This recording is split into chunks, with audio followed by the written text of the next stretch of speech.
Hey guys, Dan here. And Frank. And we are the Amazer Squad with episode 15. We're going to be covering Ultraman, the final season on Netflix. And it was, I would say, I'd give it a 8 out of 10 for final season. Yeah, it was a good final season. Yeah. We'll get into that later, though. I really enjoyed it, though. But first, let's get into some news real quick. I mean, what we've finally been waiting for a long time now since it was announced, we finally got a Skull Island trailer from Netflix. Gave me really big Godzilla the Animated Series vibes. I think this is going to be a really fun show, and I'm really hoping that it gets picked up for a second season already. It wasn't the animation style I was expecting. I was expecting more of that like CG ish animation. Yeah, when they said it was going to be like an anime, to me it didn't look like an anime. It looked like an animated series to me more than an anime. I was expecting like Godzilla Earth style. When they said anime, that's what I was expecting. This is I was very happy with the art. Yeah, I'm really excited. The monster designs look really cool. I think it's going to be a fun series. Kong looks really good. I mean, there's been a couple other Kong series out there that have been out in the last, I'd say, 2 decades that were animated series that just kind of flew under the radar, weren't great. They never really catch on. I never watched them. I have a couple of the DVDs. I'm going to be honest, I never watched them myself. Yeah. They did a couple animated movies, but this one, I'm really hoping it takes off. I'm excited for it.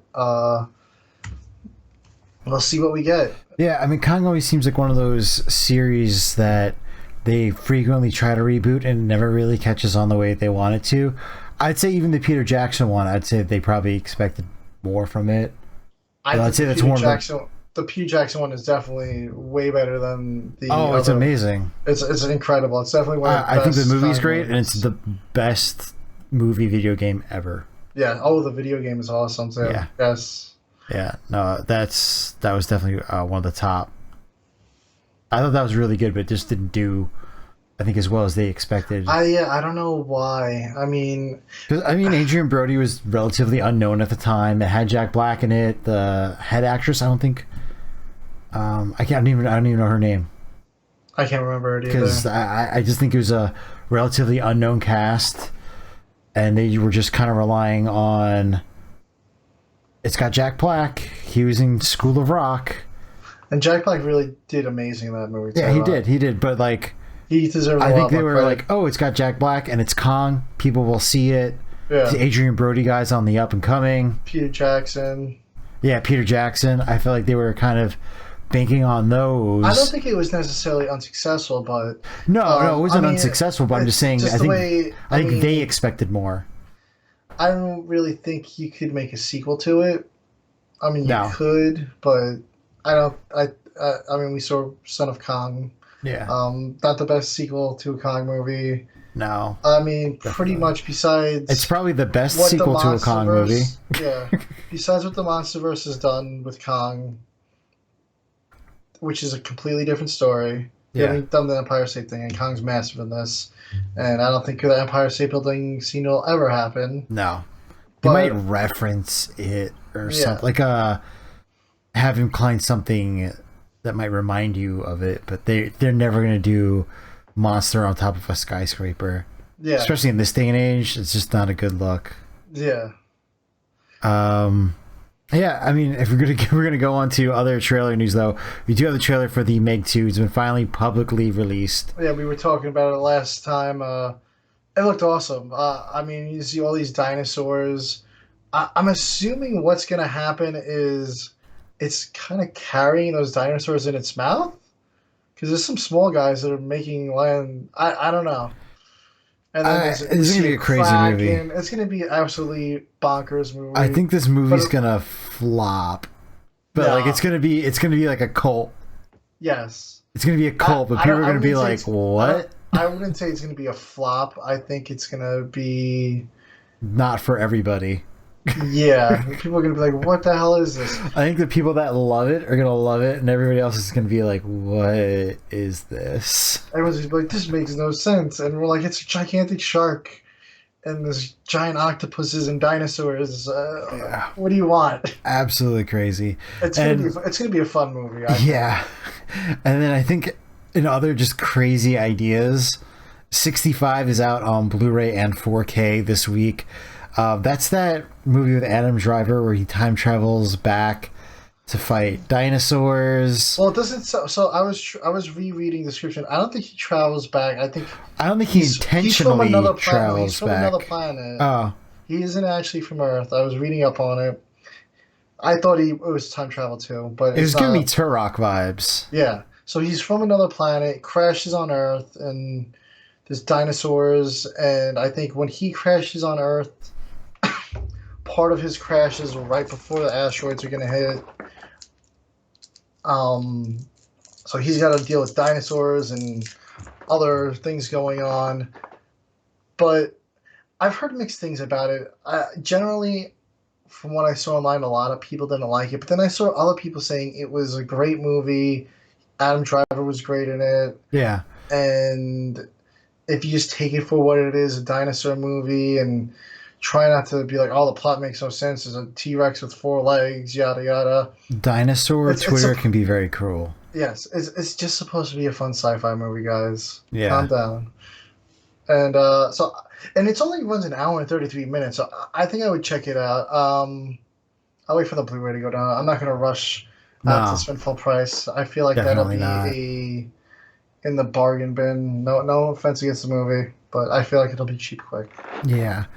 Um, Talking about other Blu-ray releases, this is one that you probably know a little bit more about than I do. But the Whale God is coming to Blu-ray via SRS Cinema.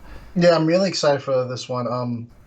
Of course, it's been a movie that's been on my radar for a while. It's about a giant, really giant whale. They say 10 times the average size of a normal whale. So we're talking like kaiju size whale. But end of the day, it's just a whale. But it basically terrorizes this fishing village over the years, and finally they're going to go after this whale. Um, Really cool movie put out by Dai, I believe, Dai Oh, Films. the Daiei, I didn't know that. Yeah. So definitely check it out. I have a copy of it, not the SRS copy, but a Unofficial. unofficial copy, good quality.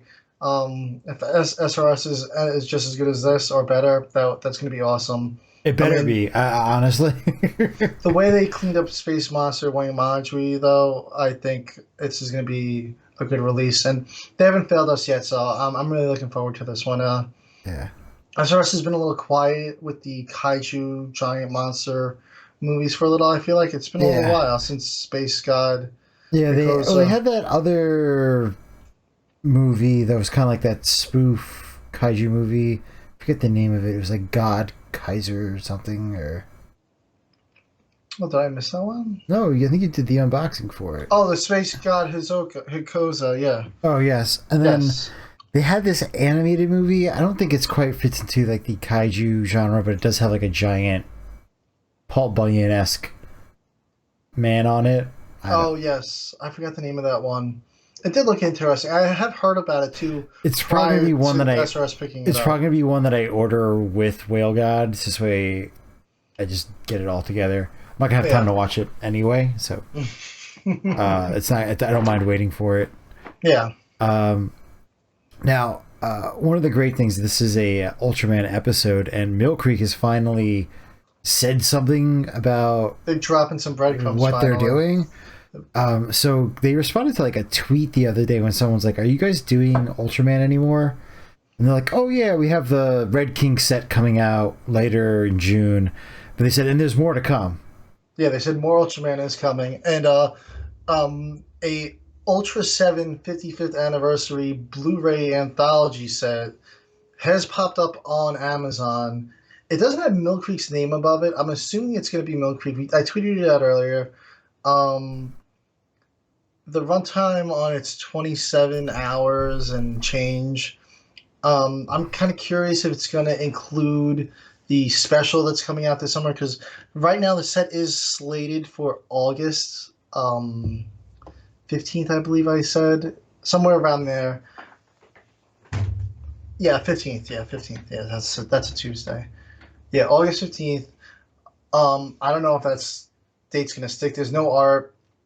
Obviously, right now we're almost in June. We're basically in June now, guys, and Ultraman Day is a month away, and we might get some details there. And once again, speaking of Ultraman Day, um, we had the announcement of the Marvel Ultraman crossover last year, Ultraman Day. The mystery of Ultra 7 has come and gone. We've gotten the trade paperback, and there's been radio silence on that series. That series, is supposed to be continuation of the Ultraman story that Marvel's been doing. We've had 3 arcs of that story now. This is going to be the fourth-ish arc. I don't know if it's just a special event, but the poster showed Spider-Man, Captain Marvel. So he's actually going to be interacting with Marvel heroes, sort of like Godzilla did back in the day. I'm excited to finally see that. I'm hoping we get more news on that soon as well. Yeah, Um, I haven't heard anything since that cover release. the gap between these Ultraman comic series from Marvel has been really big. I'm not sure why.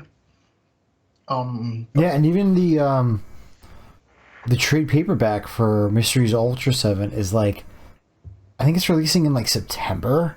So it's been like almost a year from when the run even started. Yeah. It was only a 5-issue run, so I don't know if it just didn't sell well or what happened. I really enjoyed it. I didn't read the Ultra 7 yet. I was reading it, and a bunch of stuff came around, and Yeah, same thing. I just haven't been able to keep it. We were reviewing it. And we kind of dropped it. We kind of did our little hiatus there, so I didn't continue reading it. I'm going to pick it up again, though. And if anything, I'll review it myself. If you pick up the trade paperback eventually, maybe we'll just review the whole arc in that stretch. But I'm just really hoping Mill Creek gives us a little more. Maybe, because the Ultra 7 set, we've had it. That is the second set they gave us. So, and it's still available. Yeah, but we don't know, is this going to have stage show? Like, if you give me 50th anniversary anthology, I'm thinking stage shows, maybe some dub releases. Where's those specials from the 90s? Maybe they can release those. Yeah, I heard speculation maybe there was going to be Ultra 7 and Ultra 7X in there. Yeah, but then we already got Ultra 7X. We don't need it again. Exactly. Yeah. Unless I don't want their continued Ultraman releases to just be repackaging of things that they've already given us. If they gave us a dub, I wouldn't mind, but I'll take a dub, but I'm not pre-ordering. I don't think the dub is very prevalent. I don't even know if it's completely released, the dub. I don't even know if there was a dub. I think there was like a TBS dub, but I don't know if it's completely found. I think some of it might be lost. Yeah. So we'll see. We'll see what they give us. I'm definitely not pre-ordering until I know what's in it, because like I said, I have Ultra 7 on DVD. I have it on Blu-ray. I have it twice on Blu-ray because Mill Creek's quality is so high that half the disc don't play. So I have the regular Blu-ray set and the Steelbook Blu-ray set. Thanks for the QA, Mill Creek. Yeah. Yeah. The Steelbooks were extremely janky, and I'm a sucker for a Steelbook, and I'm kind of disappointed that they stopped them at the end of the Showa era. Yeah. Don't want to go negative on this though. Yeah. So we're gonna keep moving forward. You're gonna keep moving forward. We have SD Kamen Rider Rumble. It is out. Check your mailboxes. Yeah, we mentioned last episode that it was shipping, so it's in the state. I'm not sure if you'd ordered from PlayAsia before. I didn't order it yet. Have you ever ordered from PlayAsia before though? Yeah. So if it's out, does it take long? Like, is it in the States already? Like, you don't need to wait for it to ship over from Japan to get here, right? I think it's here. Yeah. So the shipping is not going to be as long as it was for those that pre-ordered now. You're going to be able to order it, and it should be coming fairly quick. When mine shipped, it had like a shipping label from Japan still. So it was telling me it was coming from Japan, getting to PlayAsia, then coming to me. But Yeah, so you should be able to order that. It should ship quicker now. I did play it a little. It's definitely a fun game to play with friends if you have them on the couch with you. I don't know if there's online capability, but it's just super beat 'em up, straightforward. It seems like different items, power up with like foods. I can't wait to see the movie this week. So that's really it on the Shin Reminder so far for me. I didn't get too deep into the game. Yeah, And then back to comic news. We bunch have of Godzilla stuff. a wave of Godzilla coming this summer for comics. This summer, across July and August, we're gonna have four different series basically. And if you want to go into September, we're gonna have five. The fifth one in September is not really another series, but we'll get to that in a little. So first up, we have Monsters and Protectors, the summer special. It's like a jumbo issue, July 26th, one issue only, not a new arc or anything. It's a conclusion, I assume, to the cliffhanger they left us at the end of All Hail the King. We see the Zalians recalling the mechanoids that they called them, and we saw the Gotengo, a bunch of different ships that we've seen throughout Toho movies, and they were going to be rebuilding King Ghidorah into, of course, Mecha King Ghidorah. And the covers tease that Jet Jaguar is coming as well. Mothra's coming back. So we're going to see a big monster battle. I'm hoping that we see more mechas, maybe something new. Because there's this whole race that they called mechanoids that mechanize kaiju. So I'm wondering if we're going to see other kaiju mechanized. That would be really cool. Yeah, well, maybe we'll see a Mechagodzilla. He's not on the cover or anything. That would be cool. I mean, I already said we got Mothra, Godzilla, and Jet Jaguar. Do we really need three monsters against one? I guess it's three heads, but Godzilla already took King Ghidorah down by himself. Well, he had King Caesar help him, actually. But still, that's July 26th. Also, July 26th is Here There Be Dragons, issue 2. And issue 3 will be August 23rd. And that's the Godzilla Pirate series, which I'm super excited for. That's starting this month. We'll be getting our first issue. And then after that, there's another new Godzilla series starting in August on the 16th called The War for Humanity. And it's going to feature a new kaiju called Zoospora. And right off the bat, you hear Spora, so I was assuming some sort of spore type. Yeah. And if you look, one of the covers has, one of the variants, there's 5 variants for this. All of them look really cool. Yes. One of the variants has a monster on it. And you can see on, I believe it's right shoulder, there looks like a mushroom growing out of it. Even the chest is like mushroom-like. So it's like a plant mushroom kaiju. I'm excited for this. I saw like a couple of people online and they were like, "Oh, another uninspired kaiju design." And I'm like, first off, I'm like, this is an original kaiju being featured in a Godzilla comic. Secondly, we are sick of having the same 3 villains in every single Godzilla comic. I'm so happy they're switching it up and giving us something new. You know, it's like you can't please these people. No, sometimes this fandom is a little tricky, but you know, Yeah.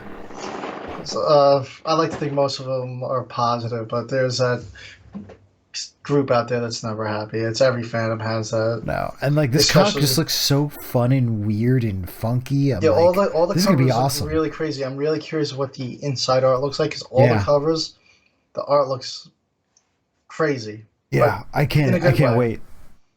There's like literally like 3 covers I was like, I mean, there's one that I'm definitely getting, but there's like 3 covers I'm like, oh, this is good and this is good and this is good. And I'm like, it's definitely hard to choose a variant on this one. Yeah, it's like there's definitely, to me, like there's definitely like a number 1 cover. Yeah, but the other ones are like right behind it, where it's just like, if I was just like, I kind of feel like doing something a little different, I might go for one of those instead. Yeah. But I think the one that I like isn't even like the actual A cover. Yeah, it's like one of the variant ones. Yeah, but I'm sure like the way they design those is gonna be like, I think it's gonna be like pretty even. Like they're all gonna appeal to like certain groups of people. Absolutely. I'm going for the one with Zoospora on it because it's like, oh, there's a first time you've seen this kaiju. It's on the cover, so Yeah, I have to get that one. yeah, definitely. And And speaking of covers, this one I'm getting two covers of. Rivals Round 3 is going to be kicking off with Versus Space Godzilla. This was originally teased by Matt Frank. And then Bob Eggleton comes out of nowhere and drops his variant cover for this book. I'm getting both of those covers. The other artists did a great job too, but those two, I gotta go for them. I'm getting double covers on this one. Yeah, I don't. I'm torn right now. I'm gonna have to take a look again, but I'm getting that King. While we were out, a King Kong script book was released, and the art's done by Bob Eggleton, and it's actually signed by him too. So I sprung for that. We didn't cover it on the podcast because we were on hiatus at the time. But I'm like, that's probably going to be coming around the same time as this comic book. Do I order both of them and have two Bob Eggleton, one for Godzilla, one King Kong? I don't know. Well, it's going to be Space Godzilla, but you know what I mean. Yeah. And I'm like, I don't know. I'm like, I don't know what I'm doing. I don't know if you've seen it too. He's been posting this Godzilla vs Kong Yes. picture that he did, and he redid it and touched it up and made some changes. It looks incredible now, and he says he's gonna make prints. I don't know if he's gonna have an online storefront, but I'm like, oh, I would definitely grab that print. I mean, I'm gonna say this here because I know it's definitely like one of those things where it's like, you know, we're probably gonna do a video one day of like top dream things we would love to see or something. But I would love to see a Godzilla Lost World, which is the canceled Mark Saraceni book, with the art was already done by Bob Eggleton for the cover. I would love to see a comic miniseries or even just a one shot of that story with art by Bob Eggleton for the whole thing.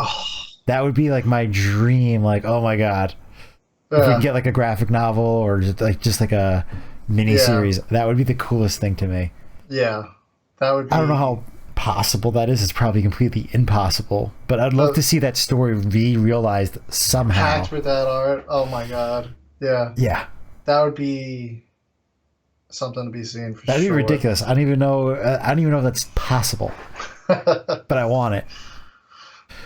And then the last one that I said there was a fifth one. In September, it's the best of Mechagodzilla. Oh. But that's a little far out. But that's the fifth Godzilla series in a matter of 3 months. Does the cover released for that yet? Yes, it's a Kiryu on the cover. Oh, I gotta see. I haven't seen that yet. Yeah. There's only one cover right now. I'm sure there's going to be others. Yeah, I'm sure there will. Maybe Matt Frank's going to sneak out a variant for that one, like he did for the best of Ghidorah cover. Yeah. We'll see. Yeah. No, definitely. And that's it on the mainstream comics. And once again, we're always doing indie comics here. And we have Sector 7 is running right now on Indiegogo, so give them a look. Art looks incredible in there. The story sounds awesome. I love the setting. I've been talking to the creator pretty often on Facebook and chats. It's been a little tough getting shows scheduled, so we haven't got them in here yet. Yeah, probably mid-June, because... we're hoping mid-June. And then we have Kaiju Days on Kickstarter, which looks like a fun, like, sitcom-y, cartoonish kaiju story. Really fun. I think that's a little over 50% backed with 18-ish. We're halfway through that campaign also. I'm pretty sure I backed that one. I have to double check. I think you did. You backed it before me, honestly. I think I saw you share it. Yeah, I might have done it like a while ago, like when it was first announced. I think it was like day 2 or something. I saw a post and I backed it. I'm like, I've been watching it. I was going to back it, but I was like, I don't know what I want to get first. I have so many Kickstarters backed. It's ridiculous. Yeah. That one looks really fun, though. And then there's 2 comics actually in that Kickstarter campaign. You could go... I definitely backed it then, because I remember there's 2 comics. Yeah. Or you could go for the second one. I feel bad I don't remember the name of the second one. I only wrote Kaiju Days because I was focusing on the Kaiju. But that campaign looks awesome. And also we have Fall of Man 2, which we will be reviewing issue 1 this episode. That's on fundmycomic.com. And I really enjoyed Fall of Man 1. It's like X-Men meets Kaiju, post-apocalyptic world. Really cool. Definitely gonna have to check out issue 2. I really hope it gets funded. I really hope all these projects get funded. They all look great. But I don't want to spoil too much about Fall of Man 2, Fall of Man, because we're about to review it. So we're going to get into that Yeah, right now. right now. So, So let's move over to that. Fall of Man issue 1 starts off pretty kind of just going into like a general just lore building for like page or two, and kind of explains how the progression was like superpowers, and they kind of just had like an arms race of we thought this was gonna make the even playing field, but it kind of started this cascade, kind of like the Cold War, where you have superheroes, we have superheroes, and it just built and built and built, and it kind of tore apart the Earth. Then there was nuclear fallout, so it sounds like all the regular people kind of didn't survive that, and the superheroes were kind of the sole survivors of that. And then the Kaiju attacked. Yes, then the Kaiju came. There was a solar flare that knocked out all the technology, ushered in the Age of the Monsters. And then now the comic takes place what they call 87 years 87 years later. AK is what they call it, after Kaiju. And the comic starts off with Keelot, who seems to be our main character for the story, our protagonist. He's got electrical powers. He's talking to the chief of the group. The chief's kind of telling him, I want you to take over to be the next leader. He's like, my time is coming to an end. He's an older man. He's got psychic abilities, and he can control the Kaiju. What the theme is, the arms race is still kind of going on, but now between tribes of these superpowers, and some of these tribes have a Kaiju, other ones don't.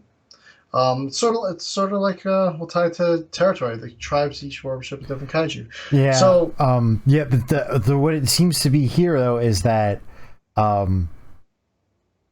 he's kind of like the Professor X of this group, for lack of a better term. yes. So it sounds like he has psychic abilities that's controlling Kaiju. Yes. And there's these two children that he seems to be training, but they're not anywhere close yet to being able to do that. Yes. So that's why he's kind of training him to be kind of almost like the intermediary. He's gonna be like the transitional leader while these children are being raised. At least that's kind of what I took away from it. Yes. But he must know something though, because he's like, I don't have that too much time left. You have to be kind of prepared to take over, and just kind of like a really cool scene. And then we kind of get to see like very quickly like what everybody's powers are and what they can do. Like they get attacked by a Kaiju, and Keelot's kind of like, I don't know if I should be the leader. There's what's the other character's name that's kind of like also vying to be the leader? Vlad. He's like, he kind of wants it. Maybe it should be him. And the guy's like, well, because he wants it is the reason why he shouldn't. Yes. Be.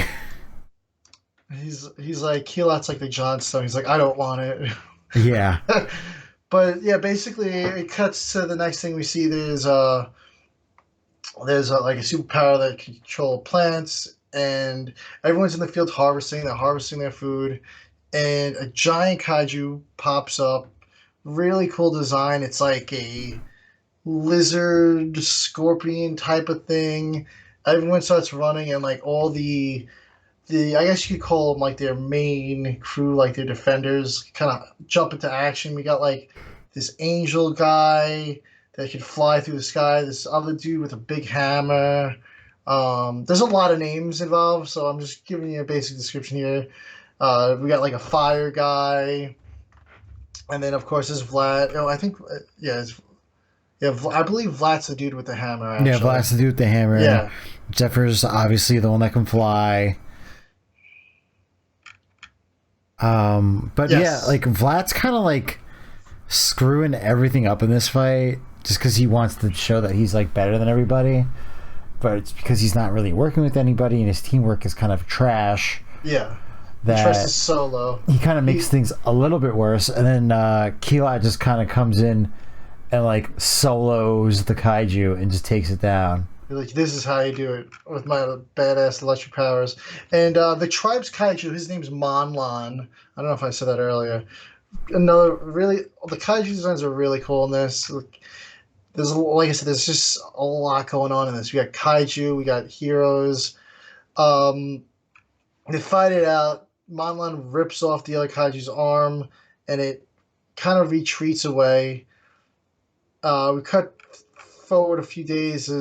Injured or getting treated.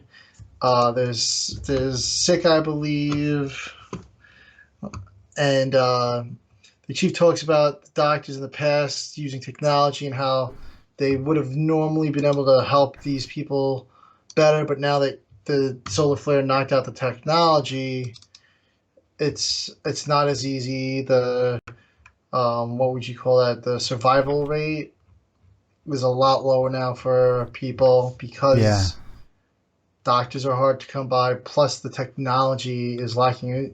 We've gone 87 years without technology, medical schools.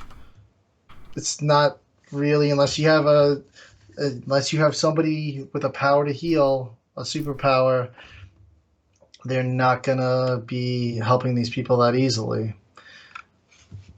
yeah. And they're saying like the last healers are dying and stuff like that. It's Yeah, the yeah, previous healer died of the sickness, which they had like a plague almost that spread a few years prior.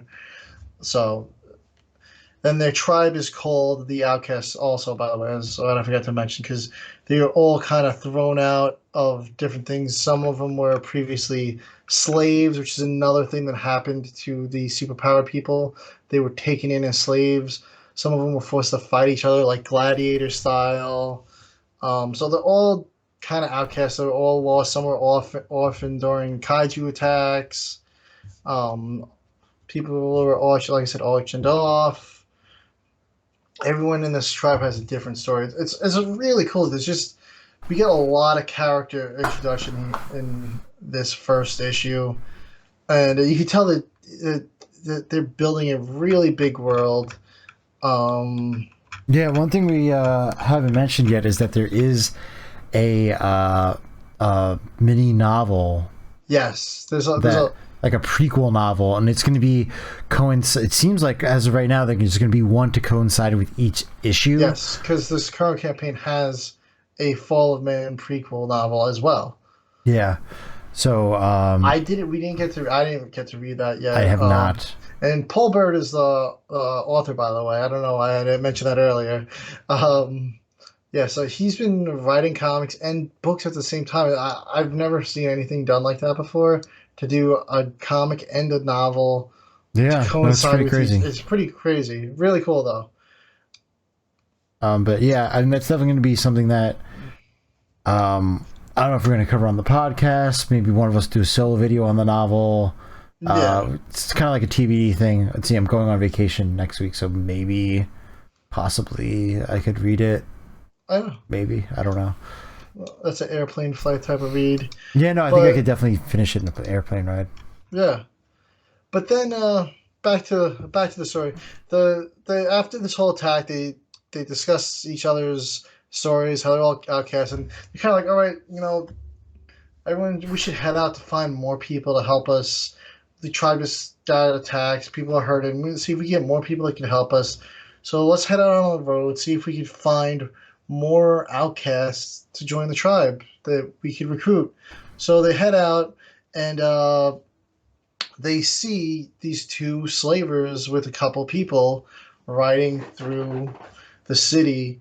One's like a big rock guy, and the other is he appears to be normal, but he's at 4 arms besides having 4 arms. And so they kind of like, you know what, let's take out these slaver. It's just two guys, a bunch of us. Let's go in. We can take him out. And once again, Vlad kind of rushes in instead of going with the crew, and the rock dude just like he could like summon rocks out of the ground, cover his body to protect himself more. And Vlad goes head to head with the 4 arms guy, and so Keelat's like, what the hell? This guy's screwing up again. So he jumps in. The 4 arms guy gets impaled by one of the flying dude's arrows. Keelat shocks the rock guy, and Vlad follows up with a big blow with his hammer, takes him out, and they're like, listen, if you take these slaves, you're gonna have some trouble because you're not gonna want to answer to our boss. So they take the slaves anyway, and they free them and go back to camp with them. They're very happy to be saved, and slaves are back at camp. A few weeks, they're all kind of finding their way, finding their spot, and then all of a sudden, another kaiju attacks while everyone's harvesting. This one's a little different. It looks like gorilla-like mixed with a reptilian, but like the way it moves, it's got these big front arms, so it moves like a gorilla. Comes in, Monlon begins fighting it, and then a second kaiju shows up. This one's more like a straight up dinosaur. It's got 3 horns on its head and spikes down its back and like an axe like tail. And Monlon's getting beat on. Yeah. And this is sort of wearing on the chief. And then next thing you know, Keelat goes to check on the chief, and the chief gets impaled by this energy arrow, and boom, he explodes. And Keelat gets blown back from the explosion, and he gets caught on fire. And then we see the leader of those slavers shows up, and he goes, you stole from me. He's like, and I'm going to show you what happens. I destroy your home, and I kill the ones you love, and we're going to take all the special ones just for me. And when he says special ones, he means all the superpowered, because there is still some non-superpowered people. There's a lot of superpowered people, but this guy, he seems to have the ability to sense the people's powers. So he goes around kind of like scopes around. He goes, oh, you're the source of food to the girl that's got the plant powers. Then he goes, oh, you're just like me to another one. And then on top of that, he also takes Monlon with him. So now the tribe has no more kaiju, and there's not a lot of people left with superpowers. Vlad's still around, Keelat, of course. And he goes, those men killed our chief and tribe. They stole our people and our monster. We will follow them, rescue our people, and then we'll kill them all. So it ends in this big cliffhanger. Like, the tribe's hurting now, and now they're going to strike back. I mean, they couldn't win with the kaiju. Now they're down people, no kaiju, less superpowers. Are they going to be able to win this next fight? It's a little sketchy. I feel like Vlad's going to screw it up for them. I think they're going to run in and he's going to blow it for them. I don't know what you think. Yeah, probably. Yeah, I don't know if it's been said how big of an issue arc this is going to be. But I think that this team still has some growing pains to go through before they can resolve the problem. But yeah, no, I think they definitely do. And like I said, I really like it seems like a really, really deep roster of characters. I mean, there's just so many of them. And like I said, we were just I was calling it the wing guy and Vlad. And Keelat's our main guy. Vlad, of course, is the sort of antagonist. He's not the bad guy, but he's on their side. He's not the bad guy yet, maybe. But he's kind of wants to undermine Keelat. But it really reminds me a lot of I personally was never a big X-Men guy. I watched the cartoons back in the day, but the roster looks massive on this. It's really cool. I like the kaiju. I think it works very well with the psychics, with their abilities to control the kaiju and everything. It was a cool 27-page comic. Really looking forward to see where it goes to issue 2. I think you could do a lot with this. If it was going to get a TV adaptation, I would say definitely animated series that you could do. It gives Yeah. me like Young Justice vibes almost, like where you just got this massive roster of characters that just keeps growing and growing. Um, it was a really fun read, and I'm really hoping some good success for the second campaign. It's like at 49-50% right now. We have a few weeks left. I'm really hoping it picks up at the back end. It did Yeah. fantastic the first couple of days. It just blew through. Um, so we'll see what happens. Yeah. I'm really looking forward to seeing issue 2. I like the featured tier. It gave me all these cool prints behind me over here. Yeah, I did the And featured tier for the second. yeah, it was definitely worth it. It also included a script book, which shows you like the stripped down art and kind of the process and everything behind it. Really cool. That's definitely something different. I did not know I was getting that. Really cool book. I got all the covers and a bunch of other stuff, stickers. This one I believe is a magnet this time and a sticker again. I don't remember. First 49 backers get something extra, I believe. So definitely hop on it. Yeah, so that sweet sticker there. Yeah. Definitely hop on back in this one. No, And no, definitely. It's the, yeah, I mean, the even at the $50 tier, which I think is like the highest one, that's the featured tier. You get so much with it. You get the book, you get the comic book, you get the script yeah. book, you get the bookmarks, the card. No, I think there's cards and a bunch of other stuff too. yeah, you definitely get your money's worth. I mean, No. if you've done crowdfunding comics before, they generally run a pinch more than you would normally spend on a comic, but the quality, the stories are so much better, in my opinion, than the mainstream stuff. I consider myself personally, I consider DC Marvel mainstream. The Godzilla IDW stuff, I don't really. IDW is like a big name now, and Image, they're all big names, but I don't think They're not the they big get two. treated as the big two, as the people say. Yeah. Yeah.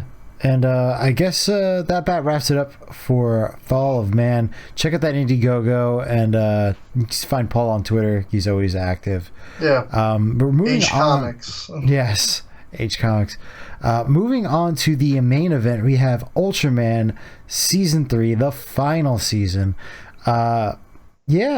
Overall, Oh, I pretty loved it. happy with this. Yeah, I mean, I I really loved it. I'm from the beginning when I heard this was the final season. I'm like, there's so many characters in the show.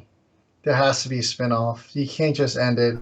I mean, Yeah. Jack was in New York Yeah, and he didn't get a lot at of screen time this season. at the end of season 2, and I was like, that's a show right there. Jack and Taro were both in New York, I believe, actually. Yeah. But this season starts off with Taro coming back to Japan, and it also ends with spoiler, guys. It ends with Jack back in Japan, also. Yes. Yeah, and one of the cool things about this season is it kind of plants like some doubt in your mind, and you're like, what's going on here? Like the first 2-3 episodes, like I don't know quite know what's going on with this plan, and it's kind of, you're very kept in the dark about what's the overarching plot as far as like what the evil person's plan is. A lot of mystery around it.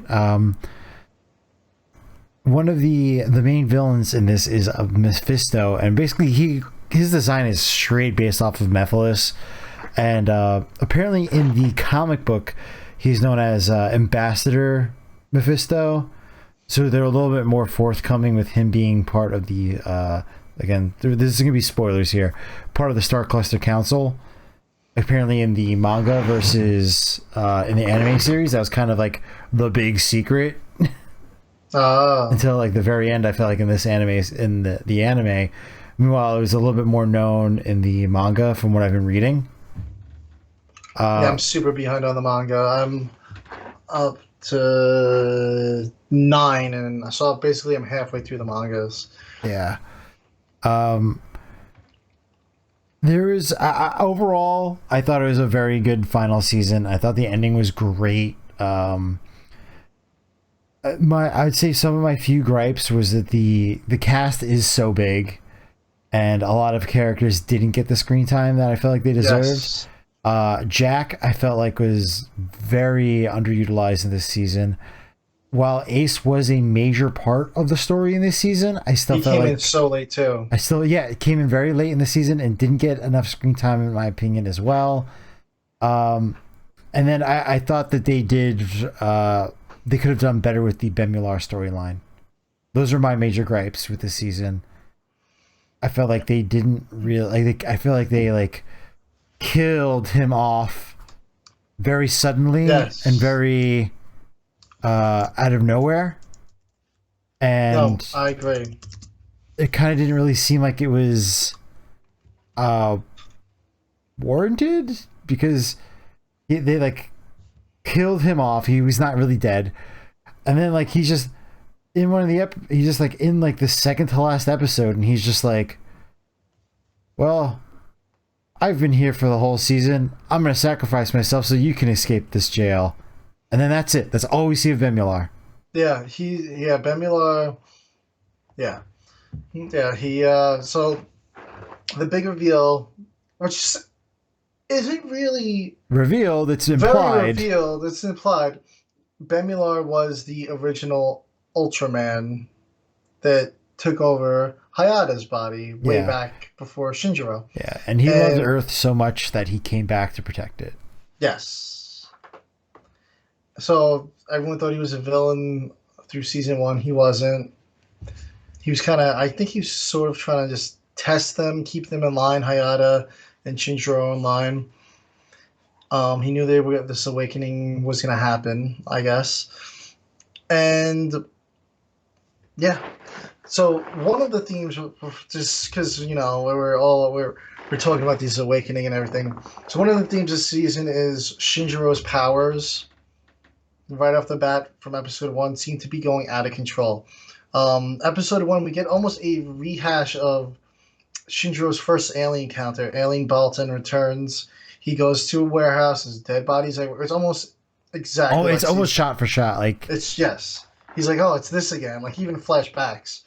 Um, and he fights an alien Balton, chases him through the city, and just absolutely wrecks him like savagely. Like I think he rip off both of his arms and just kills him. Yeah, he rips off both of his arms, then he like punches him into like oblivion against like a skyscraper and like takes out part of the building. Yeah.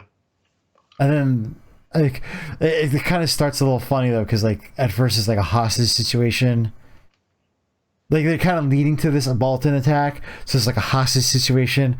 And Sintra's like, let me just knock down the door for you. And he goes to like just lightly taps the door with his foot. And then like the whole like roof comes out. Yeah. And then like Moriboshi's like, kid, what are you doing? Yeah. Yeah. So that happens. Right off the bat we see him out of control. So that whole happens. Taro's like, what the hell's your problem? Because that's Taro's first mission with him now. He's like, don't you think you did a little overkill on this alien? And so that's part of what it is his powers are awakening.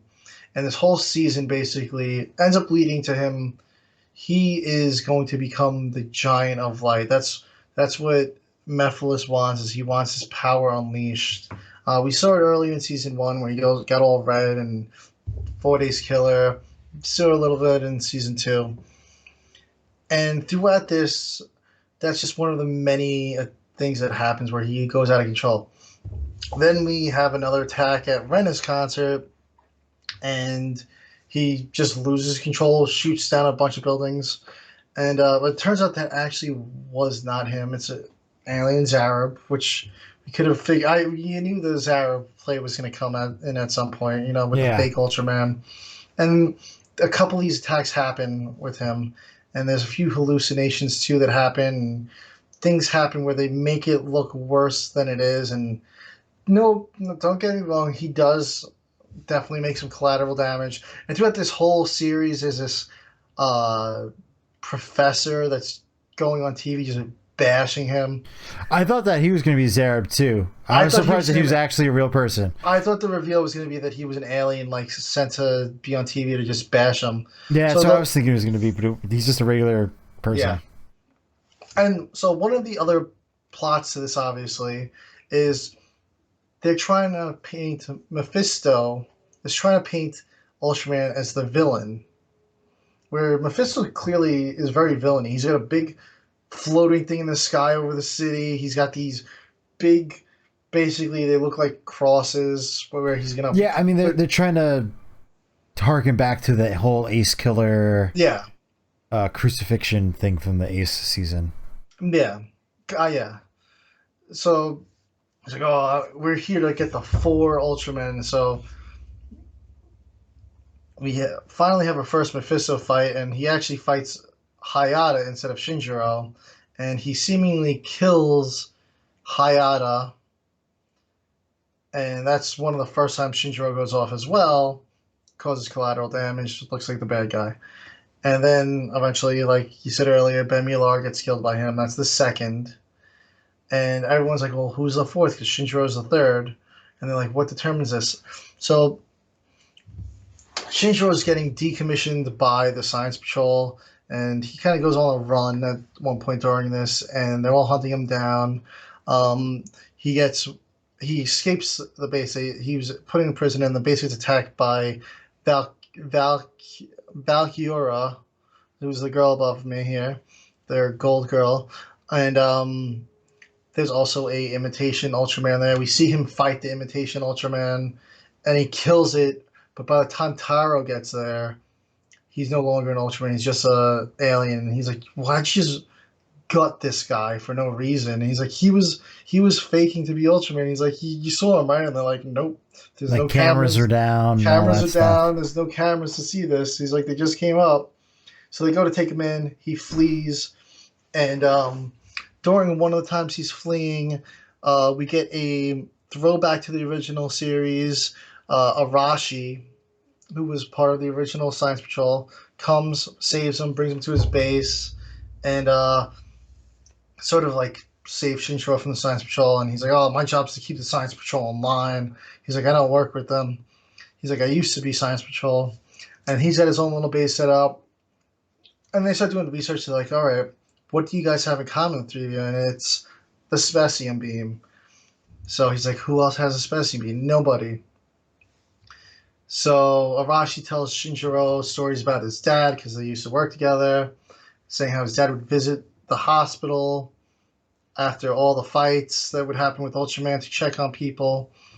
So Shinjiro goes to that hospital and soon discovers Well, that before you say this, he goes to an apartment complex and he's interviewing one of the yeah, guys, so and one of the things that kind of tipped me off to be like, okay, there's something wrong here, is he interviews the gentleman and he's like, did anybody die in that last attack against Zeton? And the guy goes, no, it was just a bunch of damage. Luckily, there's no casualties. Now we know from season 1 that Rena says that her mother died in the fight with Zeton. So that's the first, like, whoa, that story doesn't check out. yeah. Like, what's going on here? So then he goes to the hospital, and then you can continue. I just wanted to interject right there. Yes. And before he goes to this hospital, we'll rewind back a little too. That apartment complex Rena's dad had also gone to earlier in the season for an investigation because that apartment complex got completely robbed because during Shinjiro's fight with Mephiles, they were all distracted. Every single apartment got robbed in that complex, and nobody knew how. So her dad was investigating. Um, he had actually met with Bemular before this, and Bemular was kind of like, "Oh, I can help you out. Just come back here. I'll help you out." He goes back a second time, and that's when Hakoto's there. He gives him a tip, and her dad finally figures out that, oh, something's a little off with the Specium beam when Ultraman was attacking. Yeah, So he's the like, color's off. the color's off. So he goes back to the park again to meet Hakuto, and Hakuto allegedly shows up, but this time punches her dad in the stomach, hospitalizes him. Clearly, it wasn't Hakuto. Yeah. One thing I liked about the interactions with Seiji Hakuto in the park with the dad and with Rena is like while he was in the Ace costume, I got very like Peter Parker, Yes, Spider-Man vibes from him. Yes, he's very like quippy and Yeah, I thought it was really like almost like the Andrew Garfield one. yes, Like I was really good. I was like I think they gave him like a little bit extra character yeah. in this season, which is why I was like a little bit more like, oh, he should have been in it more. Yeah, he's a really fucking actor. And He does like a Bemular impression. And yes, it's like pretty hilarious. yeah. No. The whole we both watched the English. The English subcast is great. I know. Super Riot does a really. I don't know if it's Super Riot doing the one for this one, but like they do a great job. I mean, you got Josh Hutcherson doing Shinjiro. I mean, that's pretty awesome. Yeah. But yeah, so Rena's dad was in the hospital, and one of the things is they're like, oh, we know Shinjiro's obsessed with Rena, so maybe he's going to go to the hospital. So Shinjiro had no clue her dad was in the hospital, by the way, either. So he's at this hospital, the same hospital that her dad's at. He leaves the hospital after talking to people. He kind of gets a story, and he sort of figures out that his dad gave Rena's mother a blood transfusion while she was pregnant to save her. So Shinjiro's like, I think Rena might be the fourth because now she's got the giant of light blood in her. Yeah. So Rena's mother actually passed away in the hospital from medical complications, not the Zeton attack. Her dad lied about that. He actually admits it to her eventually in the hospital, saying, I was going to tell you, I just was waiting for the time, but she figures it out herself, actually. So Shinjiro leaves the hospital after getting this talk, and Taro's out there waiting for him, listening, like, come on, man, you got to turn yourself in. Shinjiro takes off again. The two begin fighting down in the canal, and then Valkyria shows up, begins fighting her, and Shinjiro kind of gives him this speech because, you know, at the time, Shinjiro is going out for revenge, and Taro's like, I don't want you to be Ultraman if all you can do is get revenge. He's like, so Shinjiro kind of gives a speech saying how he's no longer out for revenge. He wants proper justice, and Taro's like, all right, good. And it turns out Taro, the whole time Shinjiro couldn't actually get a suit. He thought he did, but he was getting this fake holographic suit. So he thought he had a suit on, but he would just punch and then it would hurt because he didn't actually have a suit. It was like a fake suit. Yeah. So Taro gives him back his suit. They begin fighting Valkyria, and who else was there? Was there a Zarab there too? Yeah, Zarab shows up as Moroboshi. As Moroboshi. And then they fight it out, and then Rena shows up with her suit. So it turns out she had gone earlier to Hakuto and his apartment, and Bemular had left a choker necklace that he wanted Hakuto to give to her dad. And I don't know how the dad was supposed to figure out who it was supposed to go to, but she puts this on and it gives her the Ultra suit. And she kind of saves or intervenes during the fight and then takes off again. Then Jack shows up and they're like, oh no, we have another phony here. Then they begin to beat on Jack, but it turns out it's actually just Jack. Yeah. Yeah, you know, I kind of liked this, kind of like the way they kind of like set up everybody coming together towards the end of the season. I know this review's a little scattered, but we don't want to give you like all the plot points because we want you to watch the season. Yeah, so we're kind of jumping around a little bit. We're talking 12 episodes here. It's hard to review, and we skipped a couple fight scenes and stuff, but overall the plot's basically the same. You know, one of the things though is that the whole time she has, instead of Specium rays, she has Specium shields. Yes. she never And actually does anything. She doesn't actually have. I don't think we ever actually see her fight. have an She's attack. not. The only time she did hit somebody, but it seemed like her shield activated Yes, and like that a kind of pushback. repelled them because she was like, "Oh, did Yes. I do that?"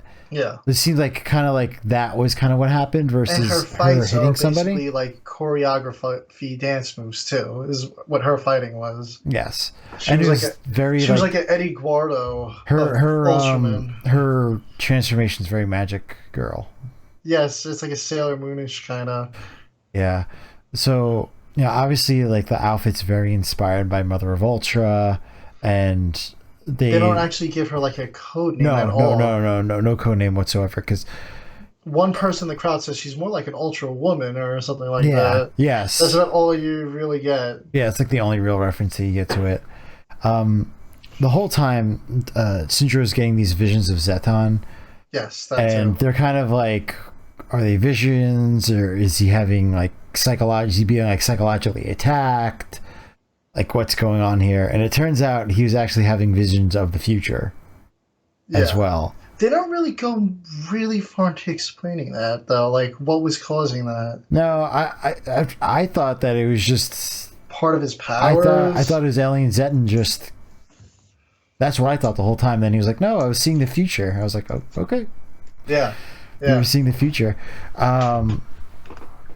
I guess we can kind of fast forward a bit. So the SSSP ends up getting taken over by, like the cops. I didn't exactly know who those people were. Like a defense force like takes over. Yeah. It Yeah, was like, so I guess it was the JSDF. Yeah. It's like the Japanese army. The funny thing though is like they want Shinjo to escape again with and get together with Moriboshi. So like Jack just like it's the funniest scene. Like Jack like takes the gun from the guy, beats up like three guys. Taro had no idea what was happening, so he gets like the smackdown put on him a little bit. So like Jack takes everybody out, sits on the couch, and just like drags Taro to be like next to him sitting on the couch. Yeah. And he's just like, okay, you can go. He's like, we got this here. Yeah. And I was like, that's pretty funny. But that was like his main presence of the series until the final fight was like he showed up, got beat up with the SSSP, sat on a couch. And one of the funny things about this, like, they were like prisoners at the SSP, but like the whole time they're like, yeah, we're just gonna wait for the right time. Like, we could break out at any minute, but like, Yeah. And then why? like They're like, we're not gonna bother until we could see. and then what the game- Shinjiro and Moriboshi just keep going in and out of the SSSP Yeah, with they like keep, the like- worst costumes. Yeah, yeah, They were like, you know, like in my head, I was getting very much like, aren't you a little short to be a stormtrooper vibes? yeah.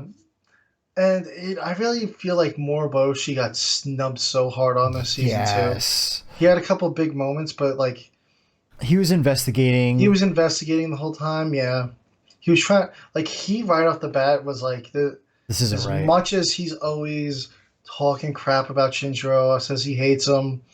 He was like really like one of the main 100% on his side guys the whole time. Like Yeah. he's like, he's like everything's like too perfect to say that he's guilty. He's like, I don't believe that he's doing this. Yeah. He's like, it's too. He's like, it's all like too served on a silver platter, like Yeah. making him look like the bad guy. He like. What I like though. Zareb is going and like taking everybody out. Like he doesn't care. 0 F's given. Like he doesn't care if you're an ultra shoot or anything. He's gonna try to take you down. Moriboshi just has untransformed, has a sword, instantly surrenders and decides to become a good guy. Yeah, yeah. And then He's like, I am not even, messing with this guy. Moriboshi even saved him because a bomb goes off in Zareb's apartment where they were going to assassinate him, and Moriboshi saves him. So then Zareb sort of turned to good too there, For a little bit. and helps him even For a break bit. in. Yeah, he even helps him break into the Science Patrol. Yes. As a fake.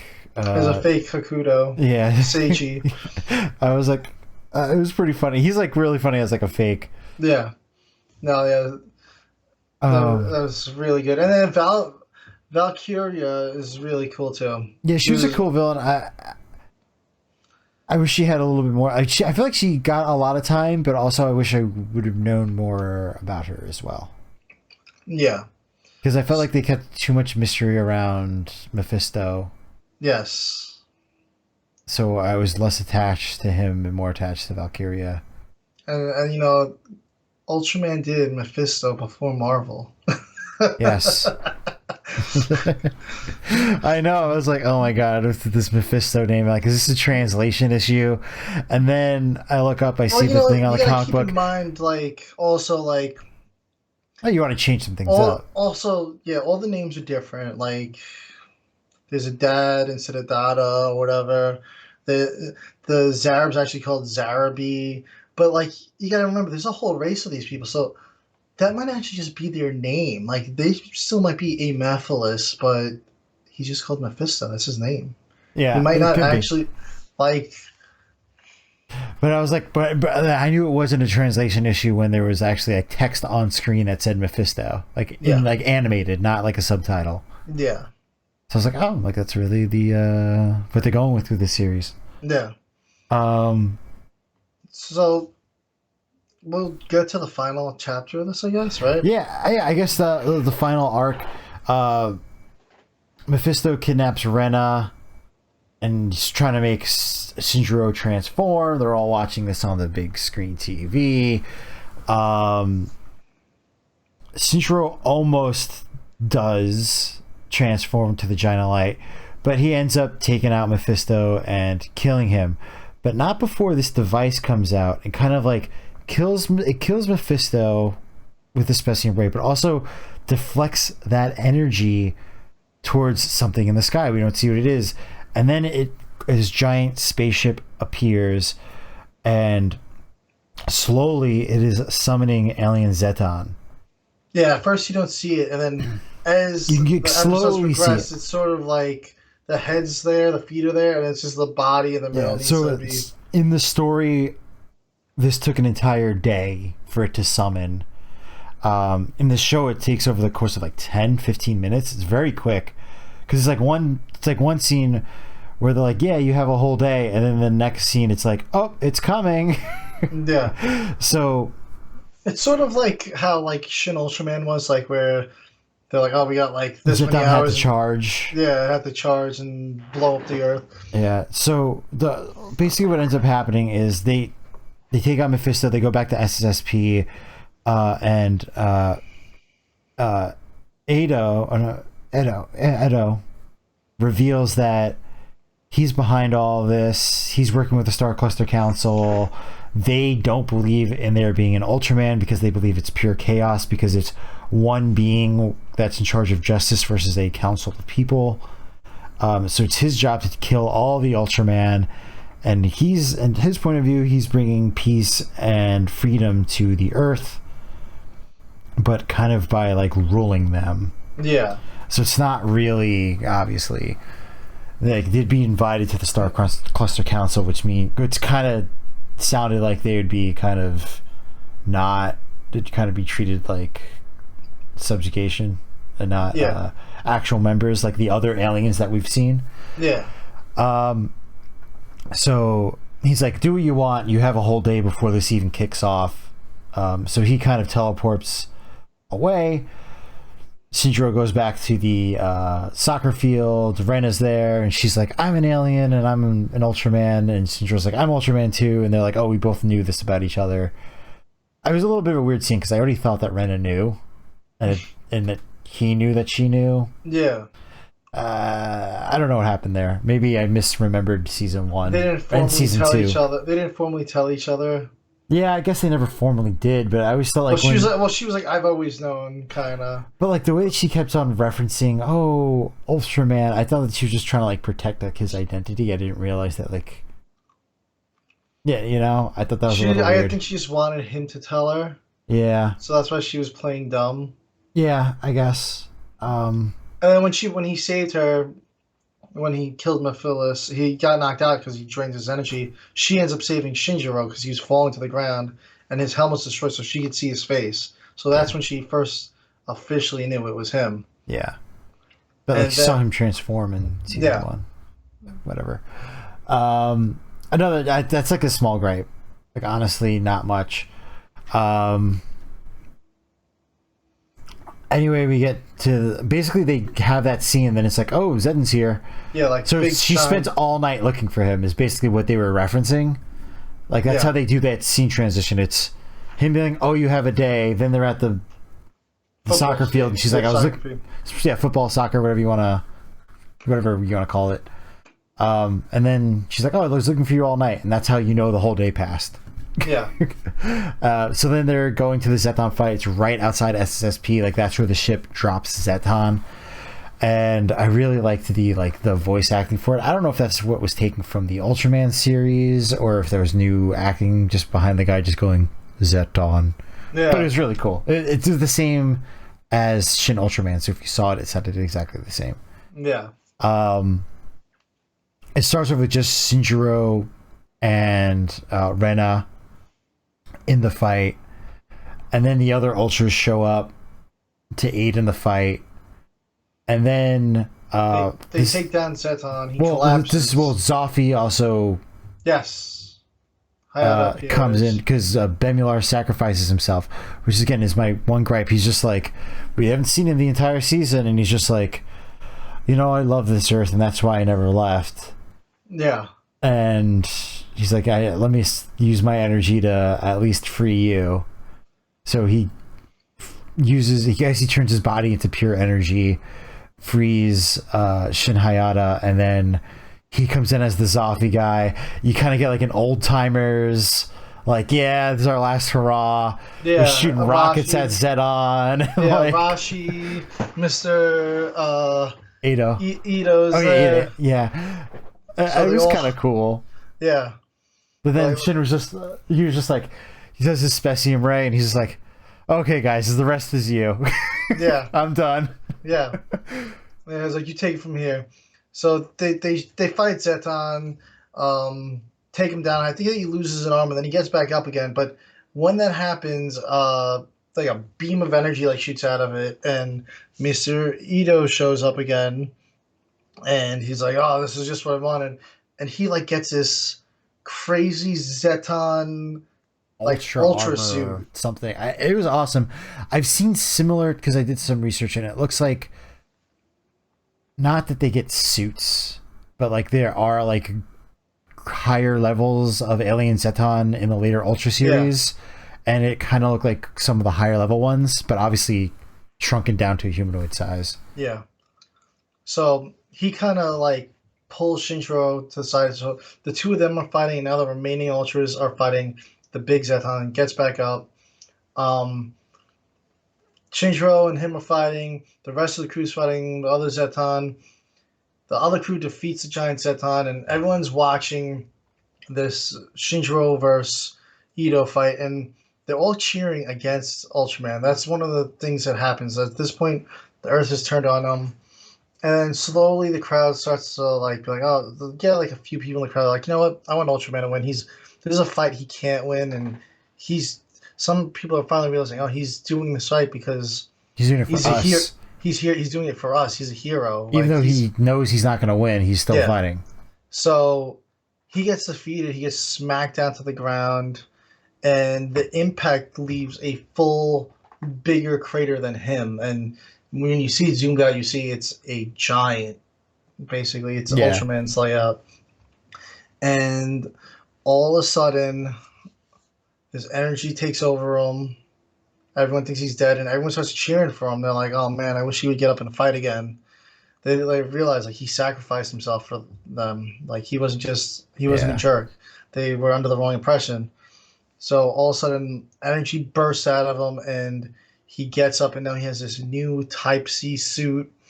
And even the news guy that was against him the whole time, not the other dude, not the jerk professor guy, but the news anchor guy himself. who's supposed to be in the middle. Yeah, the guy who's supposed to be in the middle.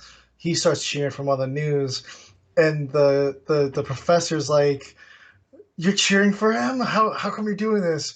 And the news anchor turns to him and goes, "You bet your sweet ass I'm cheering for yeah, it was pretty funny. He's like, "Get out there and kick his ass, Ultraman!" And then everyone starts cheering for him. Yeah. And then Shinjiro becomes like OP, like Yeah, like he's like unlocked all of his powers. Like Yeah, the limiter is completely removed. Uh, One of the things I like to note, it wasn't a huge plot point, but yeah, Pool's like, oh, I have an idea. And he never really elaborates on it, but he's like, maybe it'll work, but I don't think it will. And then when he sees the new suit and he's like, oh, he's like, it actually worked. So I think that they were implying was that that suit can contain the Giant of Light's power inside of a human form. yeah. He doesn't have to transform. And I forget if it's the Mephiles fight or if it's this fight, but I think you see the Bemular energy go into Shinjiro during one of those. Yeah, it was the It was Benola stuff super. was so It unexplained. was so like It's so like blinking you you'll miss decide. it. So he was fused with Bemular at some point, but They we don't don't really see it. they don't reference it. They don't They don't touch it really at at all. all.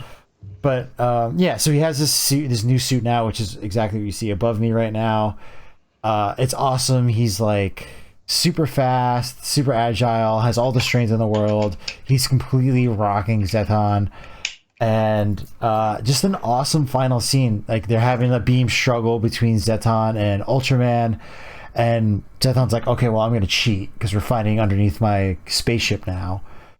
So they start shooting the lasers at Shinjiro, and right before they're about to hit him, all the other Ultras show up, and they're like fighting off the ship and everything like that. Shielding. So Shinjiro destroys Ide or Zeton, just points it up at the top, destroys the spaceship, and everyone's cheering, going crazy.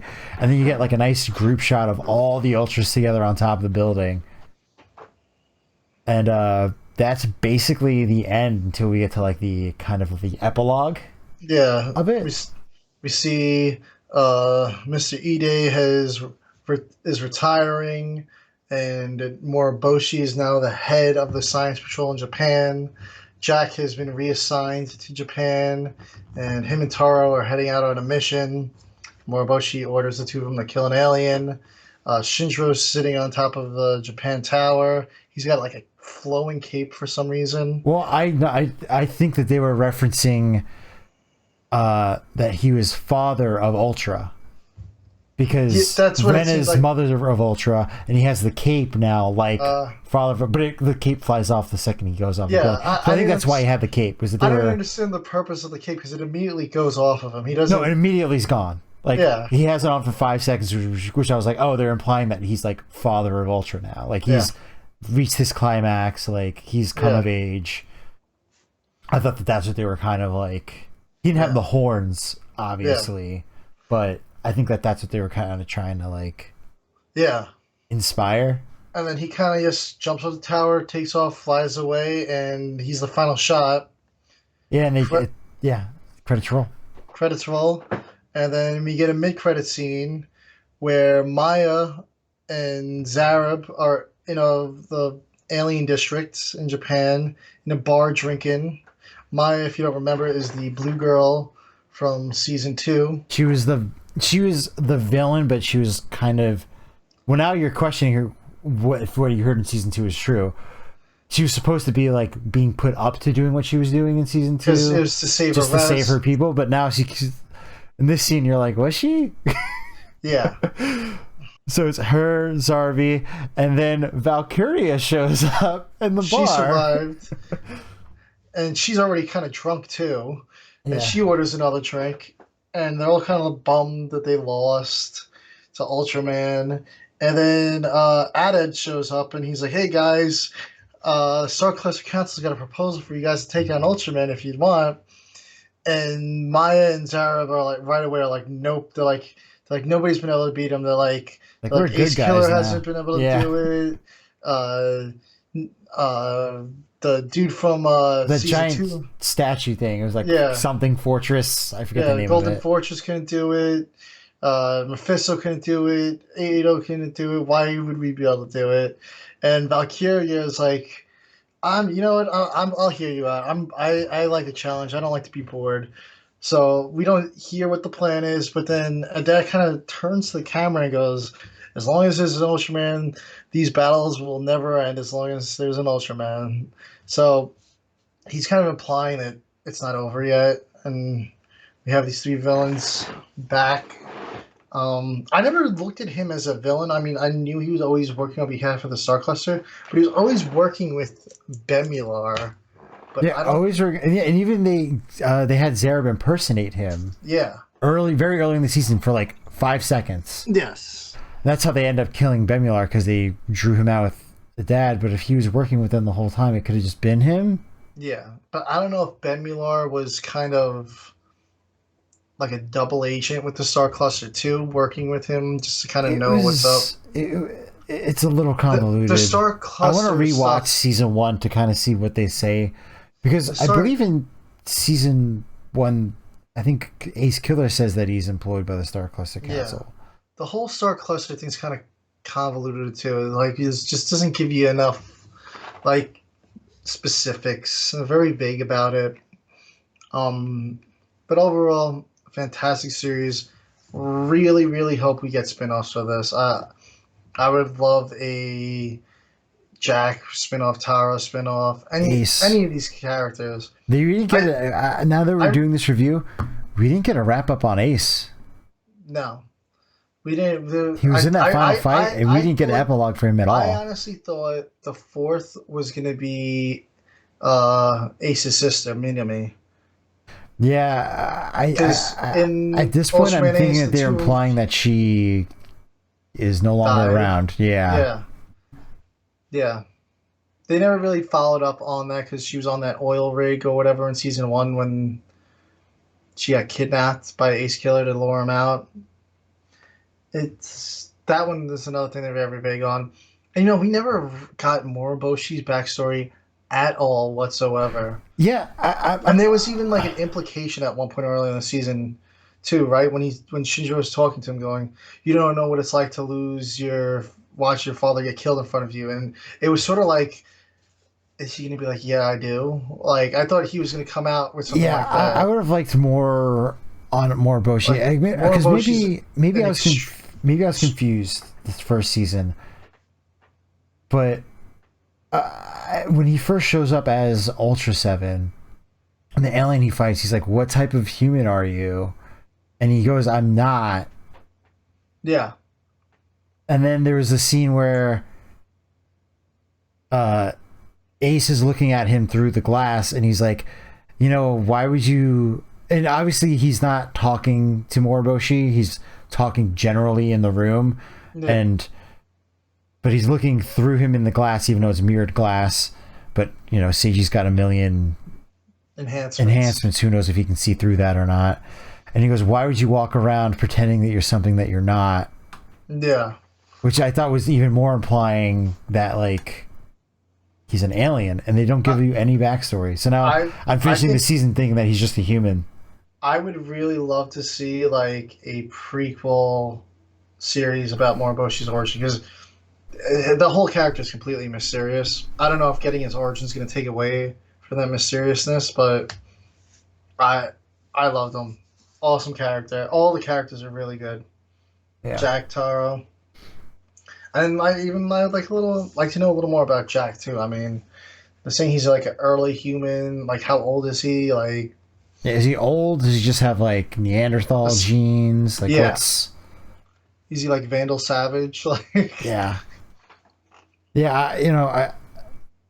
That's kind of like my one gripe. Obviously, it was a rushed finale. Season 2 wasn't what they wanted it to be. It was a COVID season, but overall, I'm pretty satisfied. That's why I give it an 8 out of 10. Like, there's things I wish was there. I think they could have definitely had 4 more episodes and kind of inserted into the middle of the season, and maybe one epilogue episode, like a full episode that's an epilogue. Yeah, I definitely think we could have used one of those, but beyond that, I'm pretty satisfied with it. Oh, me too. I loved it. Like you said, I'm so hoping that Ultraman Day next month they announce like a spin-off for this. It would be cool if they did. I really don't want it to end. I plan on digging, now that it's over, I'm going to dig into the mangas and see how that story differed. Season 2, as far as I know, didn't happen in the manga. I don't know. I don't think it did. Maybe Yeah. similar things did happen. I'm not sure. So But this is I guess where we're gonna leave this off at is what theme song did you like the most, and what end song did you like the most? um,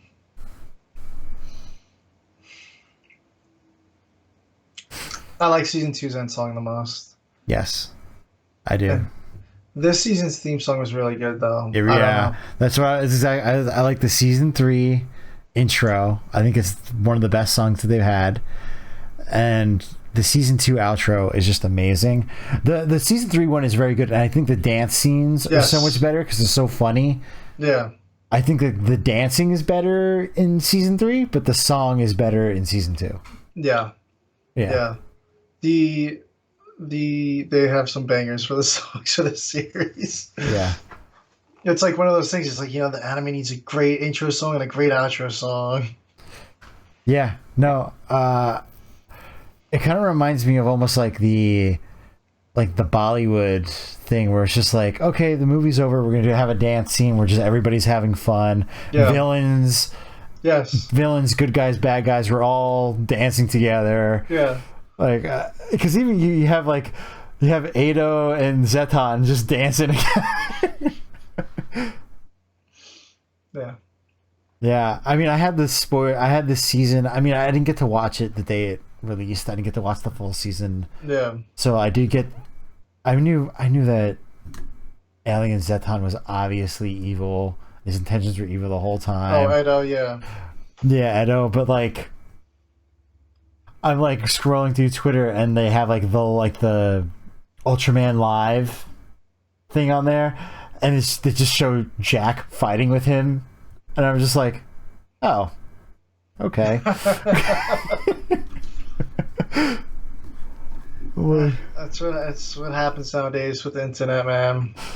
No, but it was just like the live action people were fighting with each other. And I was just like, oh. I mean, the suits look amazing in live action. Oh, yeah, those live action suits, yeah. They're awesome. They do a great job of recreating the animated ones. But, yeah. Is there anything else? Where this goes. Yeah, I'd like to see where this goes. I just want to see where it goes. I'm going to read the mangas and hope that we get an announcement about a spinoff. If we don't, it was a great ride. I enjoyed it. I would probably rewatch it again. Oh, yeah, no, I definitely plan on rewatching the series again. And I guess the next thing we have to look forward to from Ultraman on Netflix is the movie, the animated movie, sometime early 2024, they say. We'll see. Yeah, that's an interesting one. Yeah. Because they aren't going with the regular, like, Shin Hayata plot. It's like a different plot, but it's still Ultraman. Like a baseball player, yeah. Like, I'm surprised. I mean, I guess the regular classic Ultraman look has so much more appeal to it. And it's the same thing with Shin Ultraman, where it wasn't Shin Hayata, it was a different guy, and it's a different story. And they just use the look because it's iconic. Yeah. It would be cool if it was just like an animation exclusive Ultra. It might be. You know, just an idea, but I'm sure they're going to do. They seem to be doing good with their animation. I'm sure there's going to be something else. Yeah, if I could give Netflix credit for anything, it's that between that Singular Point, the series, the animation looks pretty spot on. So I'm hoping Kong looks phenomenal. So we got that to look forward to in a few weeks before we know what it's going to be here. Yeah. All right. Well, thank you guys for watching. I think that about wraps it up. And we'll see you guys next time. Yeah. Bye. Have a good one, guys.